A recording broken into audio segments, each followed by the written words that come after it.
Bonjour à tous, on se retrouve pour une nouvelle position de milieu de partie avec le trait pour les noirs. Le trait pour les noirs ici, est-ce qu'elle pourrait être le thème de cette position, hein? Évidemment on va chercher comme toujours les coups forcés. Ici pas d'échec dans cette position pour les noirs quand même, on remarque. Alors on va vérifier un petit peu la protection des rois. A priori tout va bien des deux côtés, même si on remarque que le roi noir, il y a un trou devant lui, il n'y a plus le fou de case noir, tandis qu'il y a bien le fou de case blanche, le fou de case noire des blancs, pardon. Par contre, il y a quand même pas mal de pièces mineures qui protègent le roi noir, et la dame blanche semble de l'autre côté de l'échiquier. Donc le roi noir semble bien protégé. C'est à peu près pareil pour le roi blanc. Le fou de case blanche des noirs, donc le fou des noirs, pourrait venir dans le trou.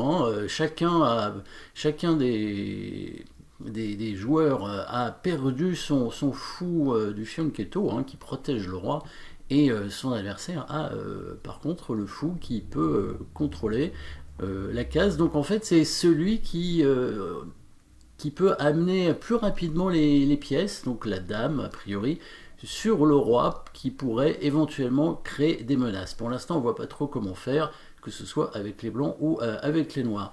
Autre thème intéressant, c'est la dame blanche peut-être. Vous avez remarqué que la dame blanche ici a été un peu gourmande, elle a pris un pion apparemment, le pion noir ici en B7, et n'a pas beaucoup de cases de fuite.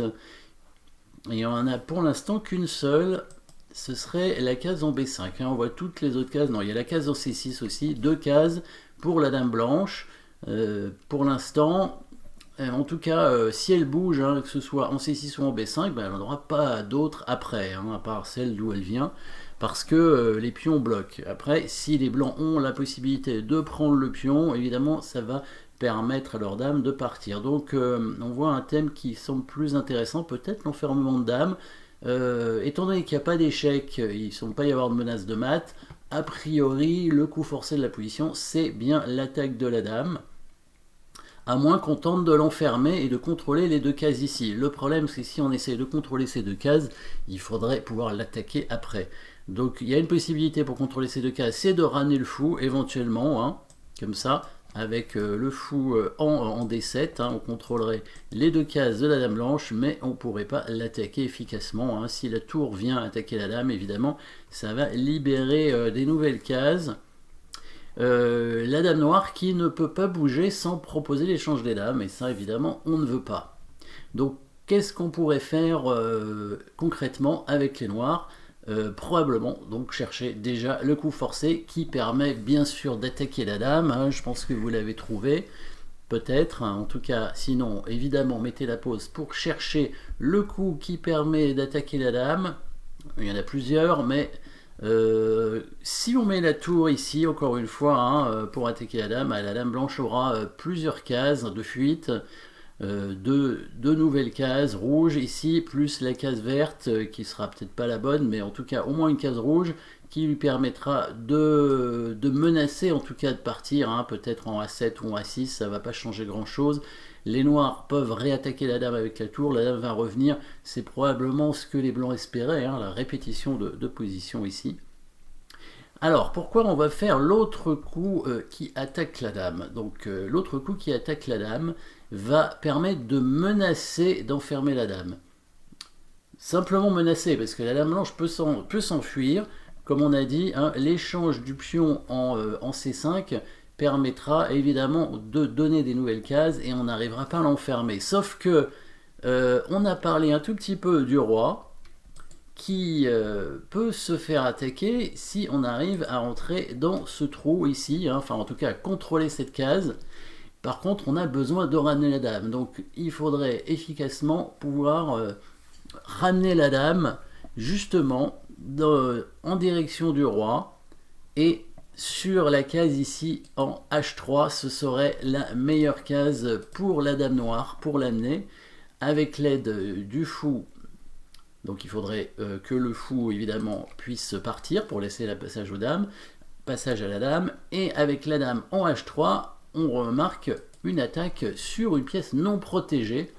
Donc la vision tactique ici se fait sur plusieurs choses. Protection du roi blanc qui n'est pas tout à fait bien protégée. La dame blanche qui est un peu enfermée. On va tenter de l'enfermer. Normalement, on ne devrait pas y arriver, mais en tout cas, ça va nous permettre de gagner des temps. Et la pièce non protégée ici qui va nous faire gagner encore un temps, puisque le but, ça va être de téléporter la dame noire. Évidemment, hein, on n'a pas encore inventé la téléportation pour la dame, donc on va devoir y aller à pied, on va dire.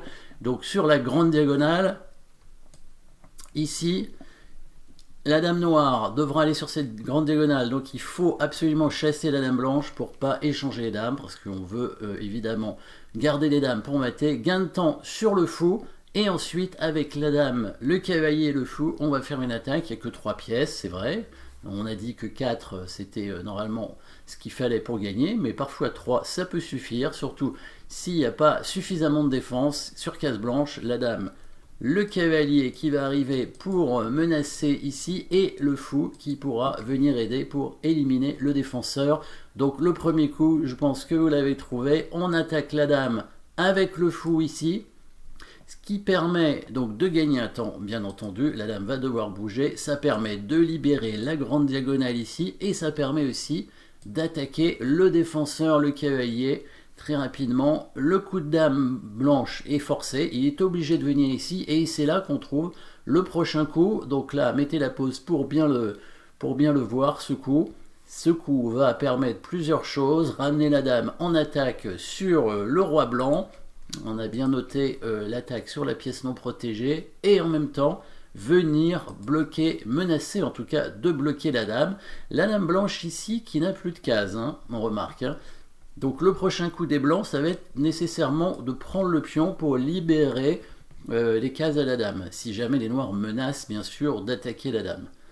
Donc si on essaie d'enfermer la dame en bougeant la dame en C7 par exemple, hein, avec l'idée d'amener la deuxième tour, c'est pas suffisant, parce que les blancs vont prendre le pion, et si les noirs attaquent la dame en disant bon bah là il a plus de cases, sauf que il prend encore ce pion et il attaque la dame aussi. Donc du coup ce sera un échange si on prend la dame, un échange pas intéressant, et là la dame blanche retrouve de nouvelles cases grâce à la libération de cette rangée, ce pion qui a disparu. Et donc là les noirs n'enferment pas la dame. Donc ce coup de dame ici n'est pas bon. Il faut bien viser le roi blanc. Et là je pense que vous avez trouvé le coup. Avec le coup de dame en C8, très fort coup, qui menace à la fois de venir vers le roi, et l'autre menace, peut-être plus discrète, ou à moins que ce soit l'inverse, c'est le fameux coup invisible.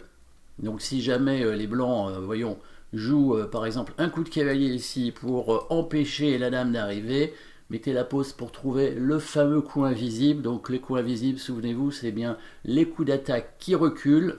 Donc c'est bien le fou qui rentre en C6, qui recule en C6. Il recule pour attaquer la dame vers l'avant. Et quand la dame va se mettre ici, vous pouvez remettre la pause éventuellement pour chercher l'enfermement de dame. Il n'est pas très compliqué, il y a même 2 coups, impossible. On peut le faire avec la tour, voire avec le cavalier, hein, puisqu'il n'a pas encore bougé. Tant qu'à faire, on l'utilise. Voilà, la dame n'a plus de cases.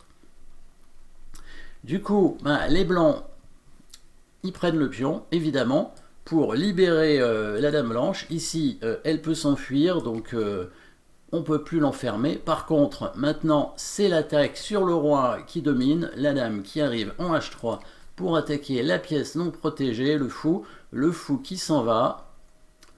Il est parti ici, je crois. Et maintenant, comment on continue l'attaque? Toujours mettez la pause ici pour bien trouver le prochain coup. Maintenant, on a changé d'aile en fait avec les noirs. On était sur l'aile dame pour attaquer la dame blanche, mais c'était pour mieux passer sur l'aile roi avec les pièces. C'était pour gagner des temps en fait, et pour permettre à la dame de rentrer dans le camp des blancs. Là, la dame qui a atteint sa case principale, hein, sa case d'attaque. Évidemment, elle ne peut pas être chassée par le cavalier. Hein. On a vu aussi le fou ici qui contrôle aussi le trou. Hein.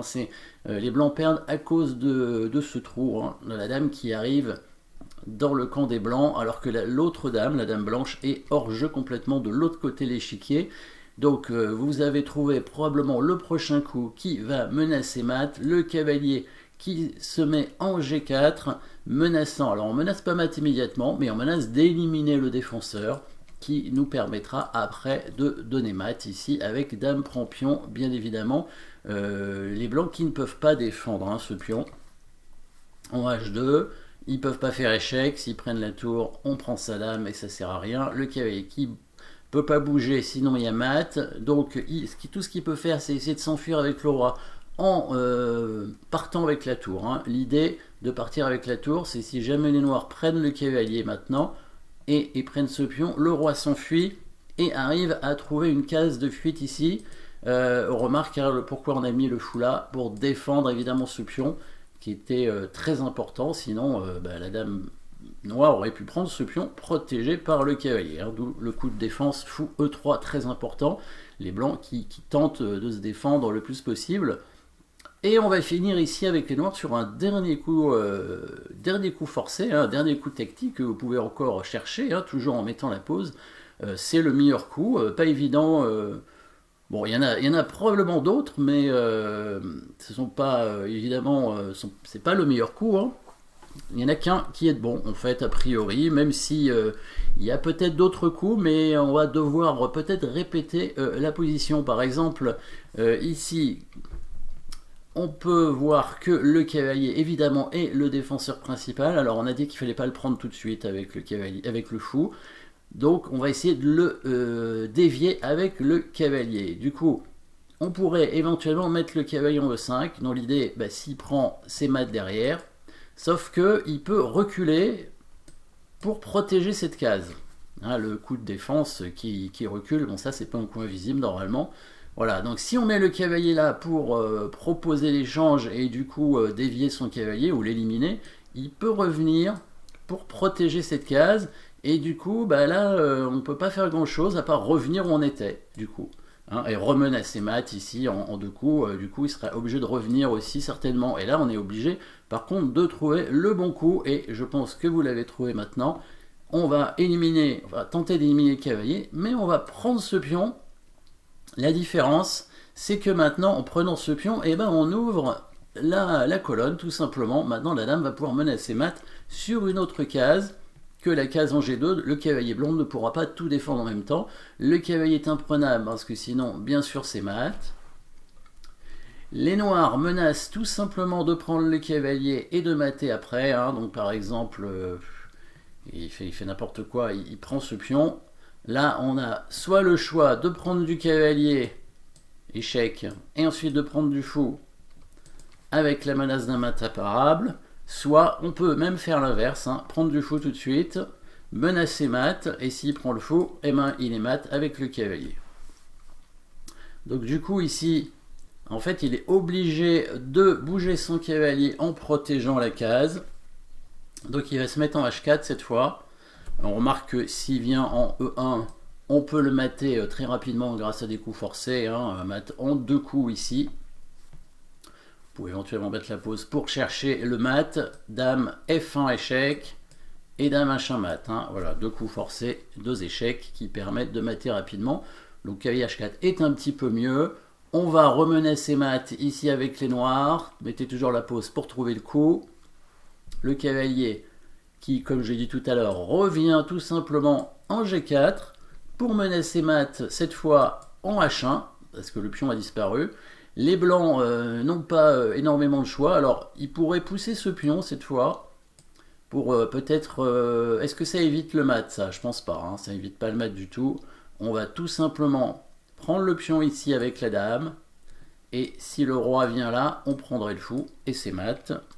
Si le roi vient dans le coin, on le materait avec la dame ou H2, je ne vous demande pas de chercher là le mat. Et si le cavalier vient en G2, comment on va le mater? De façon imparable, a priori. Alors on pourrait faire des échecs, mais il y a le fou qui va couvrir. Le plus simple, c'est de menacer un mat imparable. Vous pouvez chercher le coup, pas très compliqué. On va tout simplement prendre le fou, voilà. Le cavalier est cloué. Les prochains coups, il ne peut pas éviter le coup de dame qui prend le cavalier. Il n'y a personne pour défendre. On remarque, hein, les pièces lourdes hein, des blancs sont complètement sur l'autre aile. En fait, elles sont hors jeu par rapport à la protection du roi. Hein. La dame blanche ne protège pas du tout son roi, et ça c'est pour ça aussi que les noirs ont une attaque décisive ici. Donc, dans la partie, le cavalier est revenu, bien sûr, pour bloquer le fou. Et maintenant que le pion a disparu, on va finir par le dernier coup des noirs, que vous pouvez chercher encore. Donc, une nouvelle position, si vous voulez, pour trouver le nouveau coup. Donc là, cette fois, le cavalier en H2, bah, c'est pas suffisant parce qu'il va revenir en H4 et ce sera la même position que tout à l'heure. Mais maintenant, cette fois, on peut aller ici pour attaquer, donc en E5, pour attaquer le cavalier, puisque le cavalier ne peut plus bouger parce qu'il ne peut pas contrôler les deux cases de mat, hein, à la fois G2 et H1. Donc la différence par rapport à tout à l'heure, si le cavalier vient défendre la case en G2, eh bien on mate en H1. Voilà, le cavalier cloué, du coup il n'y a aucun coup efficace pour les blancs, hein. Encore une fois, les pièces blanches sont trop loin. Hein. S'il tente par exemple d'amener sa tour ici, ben là au choix, hein. Comme tout à l'heure, on peut prendre le cavalier avec le fou ou avec le cavalier, comme on veut. De toute façon, les blancs ne peuvent rien faire pour éviter le mat, hein. C'est imparable. Voilà, merci d'avoir suivi cette position et à très bientôt.